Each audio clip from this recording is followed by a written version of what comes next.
Bi destekî çeka xwe hilgirtiye ku ji bo xatirê aştiyê dişewitîne, bi destekî jî daxuyaniya çekdanînê. Ev pêngava PKK hat pêşwazîkirin.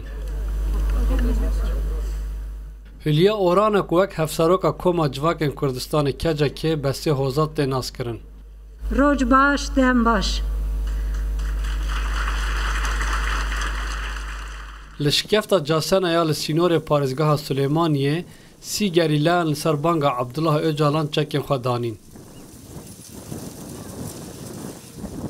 Besê Hozat tevî ku dest ji xebata çekdarî berda, dilxweş diyar e. Demokratik siyaset yapabilmemiz için, özgürce örgütlenebilmemiz için ji bo entegrasyona demokratîk a li gel Tirkiye dibe em bi azadî vegerine Tirkiye û bi nasnameya xwe û bi awayekî azad siyaseta demokratîk bikin. Ji bo vê yekê jî dibe yasa bêne derxistin. Dayîka Besê Hozat sala 2013 daxwaza pêkanîna aştiyê li keça xwe kiribû û gotibû: Ez dixwazim berî bimrim keça min vegere û di rewşeke aram da wê hembêz bikim. Ev der axa Besê Hozat e li parêzgeha Dêrsîmê ya Bakurê Kurdistanê. Dayîka wê dibêje ji bo vegera keça xwe berdewam daeyan dike û rojiyê digire. Her wiha amade e ji bo vegera wê qurbanan serjê bike. Çanda şehrimi kamarını diyor. Belki bir sponsorluk gibi ben yani şey.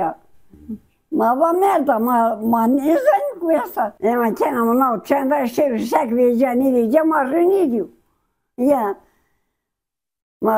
Ma diyor ki bu merda var resti versa dero. Yani serbest ol değil söyleyeyim pari. Ma diyor konu bunu kuruyor. Keskeran o hadis resti bu ma inam ne kenim. Kurbanı kondu kena kori. Razı gen kena kori. Da tane dere konu.